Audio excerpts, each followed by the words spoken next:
My talk is online, as always, at talks.php.net, Twitter at Rasmus. So, I'm old. Older than, I think, everyone in this room, maybe with maybe a couple of exceptions, one or two maybe. But I'm turning 50 this year, which is, in the source world, is quite old. At my company where I work at Etsy, I'm one of the 2 or 3 oldest in the company. I mean, this business we're in is a young business, right? It's for young people mostly. I started off, hey, here we have the other room coming, good, welcome. I can speed up. I started off in the 80s. This was my first computer, Timex Sinclair. Had 1K of memory. The big block on the back is a 16K memory expansion module. And I learned to do a lot of low-level programming because that module was so big and heavy, it would sometimes come loose. So my program would go from having 17K of memory down to 1K instantly. So I had to make sure my critical loop were in the lower 1K at all times so my code wouldn't crash, and they could then repopulate the upper memory. Types of things we don't think about these days, really. But maybe with cloud computing and dynamic memory resizing and things like that, maybe some of this stuff comes back. We'll see. VIC-20, like many people, dreamt of getting a Haze modem so I could actually go online and do interesting stuff. Spent a lot of time sitting there watching Z-modem download stuff. This was the internet for me. This was the web. There was no web, basically.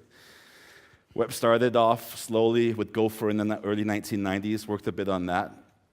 And it wasn't until 93 when we saw Mosaic, the first web browser, first graphical web browser come out, that I really got into web development full-time. And that's when I started PHP. And that's where the PHP story starts, in about mid to late 1993, where I started building websites. The code of my early stuff looked like this. So these are CGI C programs. You can see HTML inside a C program. Any tiny UX type of change you wanted to make, you had to recompile your C code and redeploy it, and it was really easy to screw up your C code, especially if you're handing off the visual design to somebody else back then. Handing them a C program and asking a visual designer not to mess up C, that didn't work so well. So I needed a better solution than this, because I hated doing the front-end stuff. I've always hated doing front-end work. I was always a back-end person. So most of the web in 93 switched over to Perl, CGI PM. It's a Perl module that lets you code CGI programs in Perl. To me, this wasn't that much better. It just meant that I'm handing off Perl code to the UX person and asking them not to screw up Perl, which might actually be a harder ask than asking them not to screw up C, because Perl can be screwed up in so many interesting ways. So I wanted something more like this. I wanted my HTML to look like HTML. I wanted to be able to hand off things to the designers in a way that they couldn't possibly screw up. Right? Well, they could still mess up HTML, but I mean, that's their job. They should know the HTML part. And I just wanted to give them a couple of magical tags that they could add to their library of HTML that they knew and have them solve domain-specific problems using that. And I would basically give people a cheat sheet and say, okay, you know HTML, here for this particular application that we're working on, here are 12 extra fancy tags that you can use to pull in back-end data and do interesting stuff with. And that was the birth of PHP. It was a templating system for the longest time. And I always resisted this desire to make it a language and call it a language. To me, it was a way of interfacing HTML and the back-end C code that talked to all the back-end systems. The problem was, though, that people wanted to do more and more logic in the templating system. Nobody wanted to write C code. And I couldn't convince people to write C code because the web was growing so fast and there weren't enough C developers in the world. My idea of PHP never came to be. My idea of PHP is not the PHP we have today. My idea was for PHP to be a very well-structured C API for the web, where you write all your business logic in C, a fast, strongly typed language, and you only do sort of the visual logic, the display logic in the templating system. but the entire world disagreed with me. They wanted to do all the hardcore business logic in the templating system. And yes, I had added some language-like features to the templating system, so you could have snippets of things, snippets of a template that you could repeat through calling a function, and you could do most sort of language-like things, but the intent wasn't to build business logic in that. It was to make it a very rich templating system. And my ultimate failure came when people started writing templating systems for my templating system.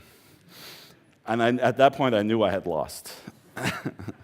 So, having lost that battle and sort of given in, the task then was to make, okay, since this didn't start off as a templating or as a programming language, it was a templating system, now we have to switch gears, and I have to switch gears and actually make this rather crappy templating language a good programming language. And that has taken some years, and there's a lot of legacy things in there because of that. And PHP gets a lot of criticism because of some of these legacy features. But we've always strived to not break backwards compatibility because there's just so much code out there. Some people say up to 80% of all websites have some level of PHP on them. Imagine how big the web is, and if we go and break 80% of it, not cool. So our latest thing was speeding up existing sites and speeding up the web. We did that with PHP 7. And many sites will see 100% performance improvement, so basically double the speeds. Some sites will have even more than that. Some sites will speed up 3 to 4 times just by upgrading from PHP 5 to PHP 7. And we did that by focusing on memory usage. We started off trying with a JIT because Facebook's HHVM had shown us what could be done with a good JIT. So we was like, hey, let's write a JIT, and we did. And this JIT created fractals really, really fast. But it didn't speed up your WordPress site. It didn't speed up your Drupal site. It didn't speed up any real-world PHP sites out there. So we abandoned the idea of a JIT and instead really focused hard on reducing memory usage and also improving CPU cache usage. Worked a bit with the Intel compiler team, and they helped us profile and narrow down some of the places where we're blowing away L2 caches at the CPU level.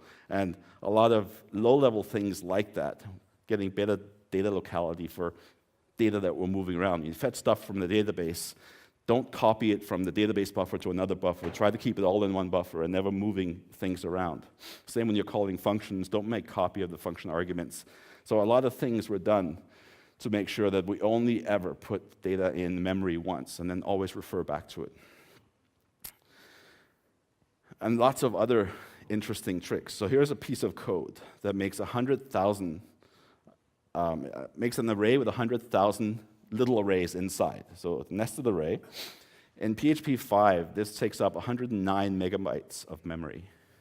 PHP 7 with no op cache takes about 42 megabytes because of some of these low-level reductions we made in the hash table and hash table buckets.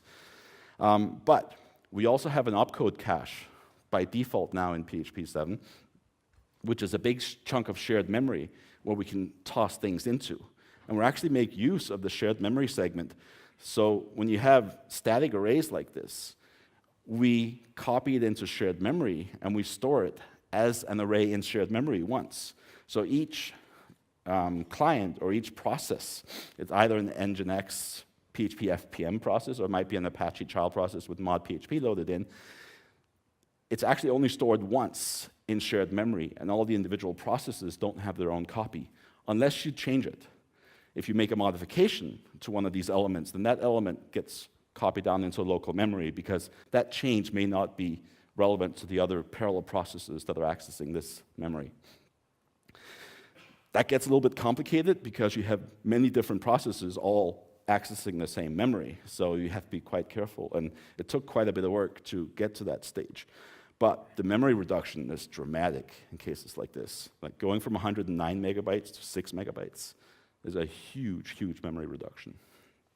Some of the other things we did, lots and lots of optimizations across the entire code base. And this code at the time was 22 years old, this code base.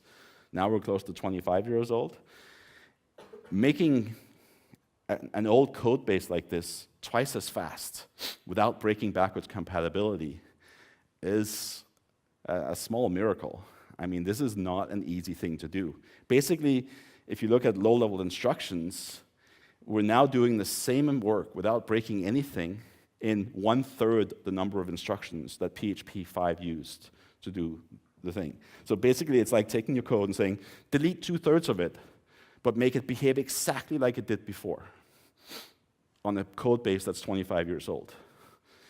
Good luck doing that on your own code base. We still don't have a JIT in PHP 7, and we will probably revisit the JIT for PHP 8. So we still have this opportunity for a major speed boost. All of the speed improvements in PHP 7 came from the memory reduction and the optimization that we did on the core. We still have this opportunity to introduce a JIT. So we may see another big bump. All right, so actual numbers here. This is WordPress 4.8 running on PHP 5.3, 5.4, all the way up to PHP 7.2. And you can see we went from about 154 requests per second to 540 requests per second, going from 5.3 to 7.2. This FDO is kind of a special build of PHP 7.2. GCC, the compiler that we use, has a cool feature called feedback-directed optimization, FDO. And what that means, it's kind of like an external JIT. What you can do is you can build a learning version of PHP, and then you can train it on your specific data. And then you recompile it as special version. You get a special version of PHP that is tuned directly for your particular workload. So in this case, I am training it for WordPress. So you do make prof gen, so you generate this profiling version of PHP. You train it. An easy way to do that is called PHP CGI -T. That says run this 1,000 times. And because the front page of WordPress pulls in basically all of WordPress through includes, you don't need to hit any other pages. For your particular stuff, you may want to hit a couple of entry points into your application. Then prof clean and make prof use. And that gives you the binary, and that gives you this binary I used here, which is about a 2 to 3% increase over the non-profiled, the non-optimized version. And this is not a PHP thing. You can do that for any Linux binary. You can build an FDO version of your binary for your particular workload. All right. What's more important than straight sort of performance, single process performance, is actually memory use. And here we can see how it's gone down in WordPress from 5.3 to 7, going from 140 megabytes of memory needed for 10 parallel processes serving up WordPress. It's gone down to 15.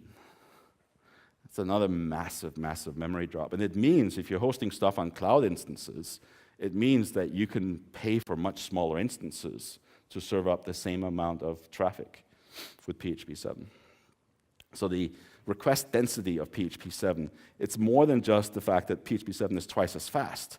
It means that it's twice as fast, and you can put probably 6 to 8 times more load on that server. So if you have, say, 80 instances in the cloud, you could probably do the same work with 10, which is a huge, huge difference. At Etsy, when I upgraded to PHP 7 a couple of years ago, here's a graph. This is PERC 95 response time, so latency, with 2 servers running PHP 5 and 2 servers running PHP 7. So the latency dropped from about 460 milliseconds down to 260 milliseconds. So we cut off 200 milliseconds of latency on the production Etsy servers by upgrading with no code changes. CPU per request, so CPU usage got cut in half, thereabouts. And memory went from about 80 megabytes down to 12 megabytes of memory per HTTPD process. We're using Apache in this case.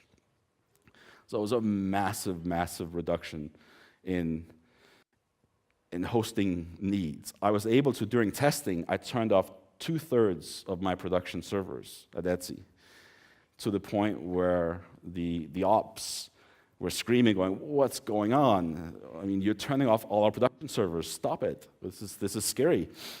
But I was showing them, look, we're serving up the same traffic. It's serving up faster with only 1/3 of our actual servers. And it makes a huge, huge difference. Because there are around 2 billion sites on the web. So the web is hosted on about 10 million physical machines right now. And PHP, very conservatively, is on 50%. It's likely much higher than that.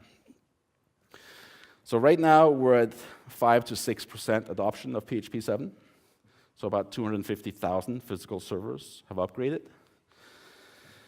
If you start looking at energy usage for those, at 5% adoption, lots and lots of savings, lots of less CO2 being spewed out in the atmosphere, but I would like to see it go to 100%. There's really no reason not to upgrade to PHP 7.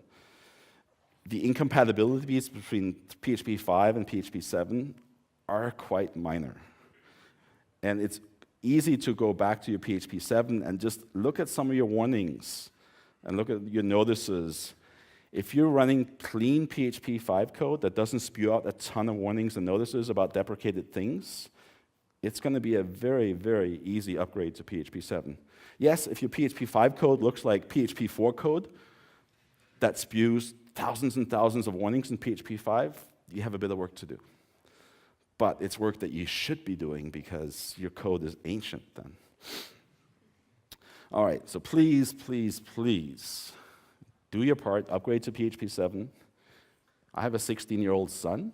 I would like for him to have a world he can actually live in for the rest of his life. If you don't upgrade to PHP 7, he will get angry at you. All right, so PHP 7.2, what's new? So PHP 7.2 is the current version of PHP. We are doing some initial DCE and SCCP optimizations, which probably means absolutely nothing to you, and I'll talk a little bit more about that in the next slide.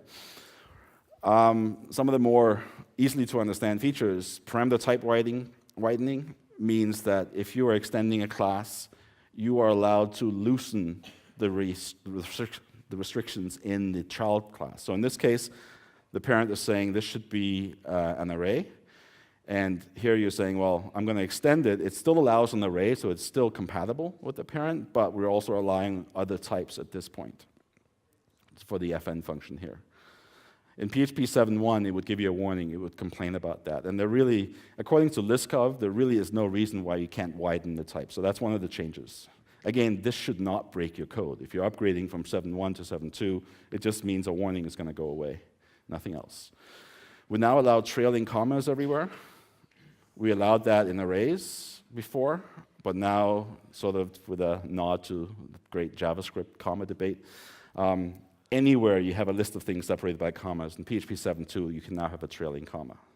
Kind of a minor feature. There's an object type hint now. This basically allows you to say that something takes an object, doesn't matter what type of object, and something returns an object, whatever type of object that might be. We've also deprecated uncoded strings. They still work, but they will spew a warning. It's kind of a weird legacy feature from ages and ages ago. You could put in a string, and if it didn't match a constant, it would just be treated as a string, even though it didn't have quotes around it. And it still works, because some code relies on that. But it's going to go away in the next major version of PHP. So we're spewing out warnings for it now. And you can pass extra headers to the mail function as an array.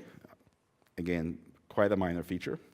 We've also added argon2i, which is a hashing mechanism. And probably the biggest feature of 7.2 is we've moved away from mcrypt completely now, and everything is now based on libsodium, which is an encryption library. Mcrypt is in heavy use still, but it hasn't been updated in about 8 years. It's unmaintained. An unmaintained crypto security library is a really, really bad situation to be in.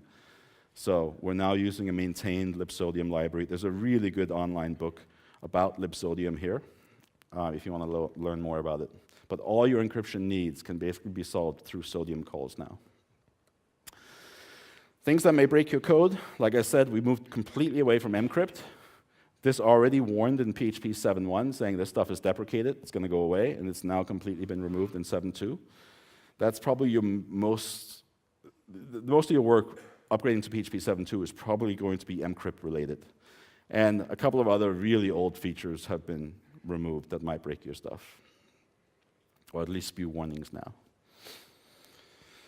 All right, so I promised I'd talk a little bit about DCE and SCCP. So DCE stands for dead code elimination. Another term we use is escape analysis and sparse conditional constant propagation. What this all means is that we will go and look at the code and see if there's anything that doesn't need to be there before we cache the opcodes in the op cache. So if you write code like this, a equals 1, return 0. What's the point of this a equals 1 here? Like, absolutely nothing, right? The way PHP handles global variables, you have to declare globals, so this can have absolutely no side effect. And that's where escape analysis comes in. We analyze this and see, is there any way for this $a variable to escape this context? And there isn't. So in PHP 7.1, this would actually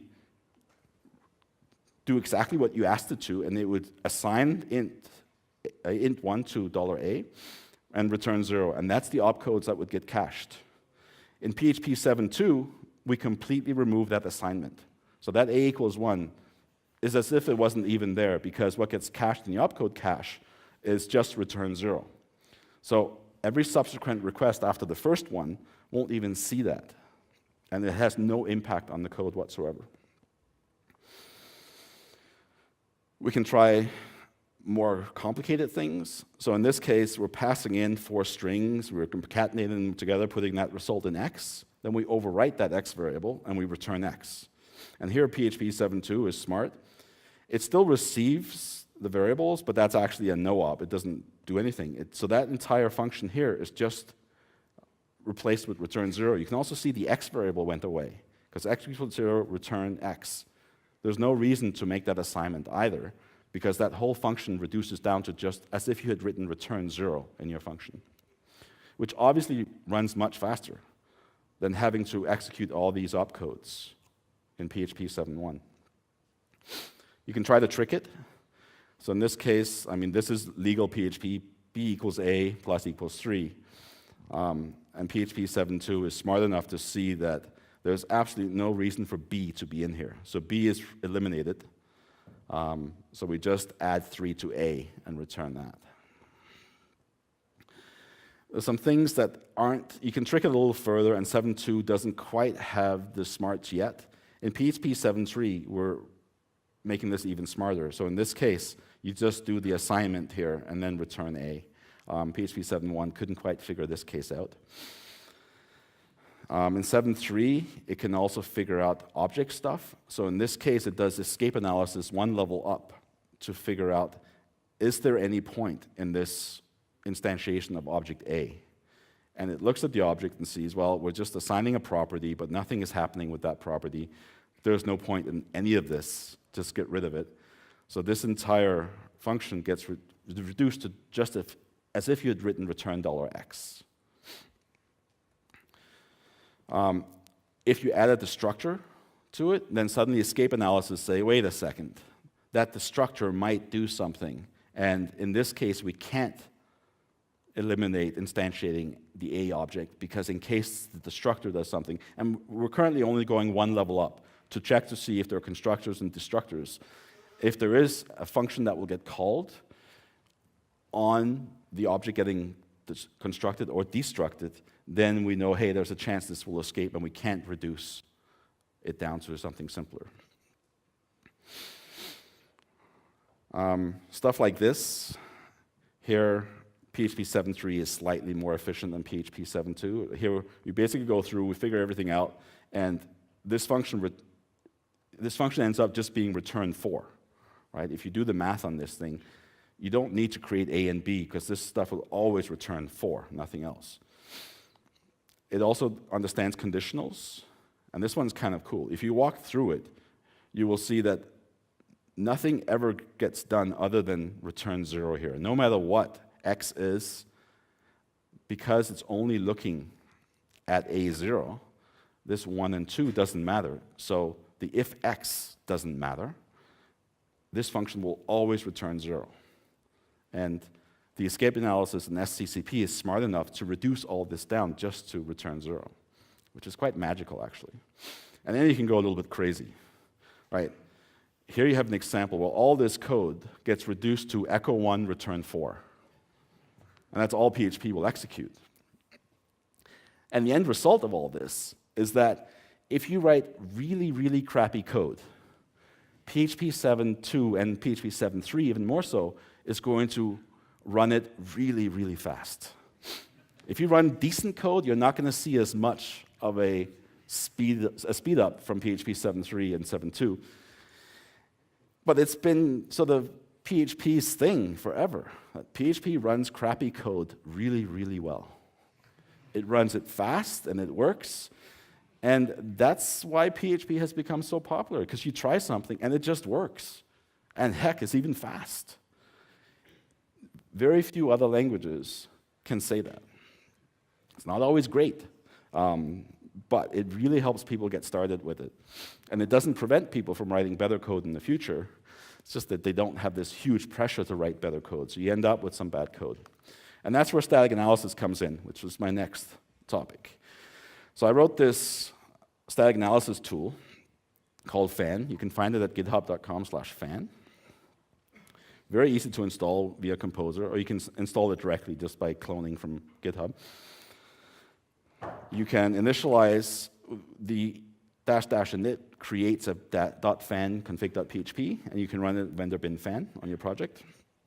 And it checks all kinds of things. If you have PHP doc type annotations in there, it'll check they're correct, check that all methods are defined, anything you call and any constants, properties that you try to access in your code, it's all defined and at the right access level for you to call it.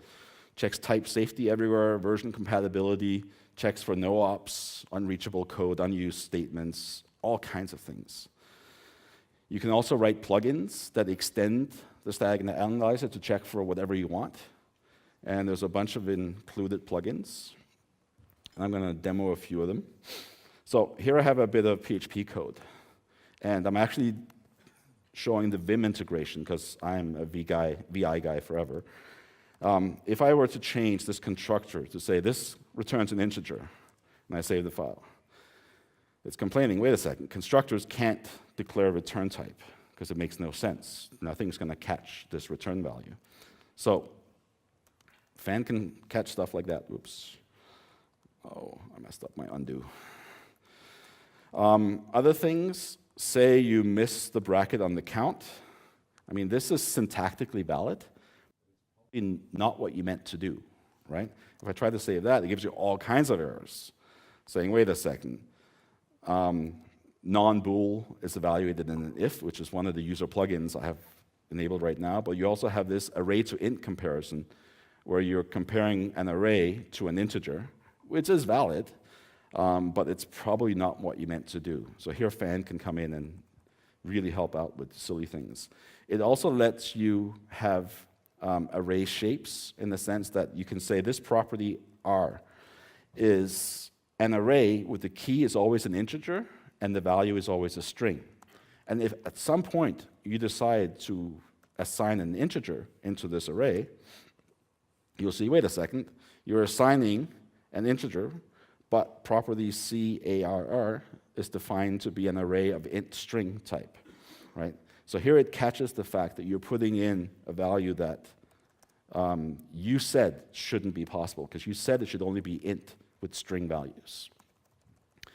It also does even more. If you mess up a regex, it actually can go and look at your regex and say, hey, this is not a valid regex. And this is before running your code, right? This is just a static analyzer going through, and also even printf strings and stuff. So here, we're passing a string to a printf, and it can figure out to say, wait a second, you're passing in a string, but you're using %d in your printf string, which actually means integer. So that's probably not going to do what you want it to do. And also one of the user plugins, you can do things like tell it, well, I'm not going to allow something like this. Oops.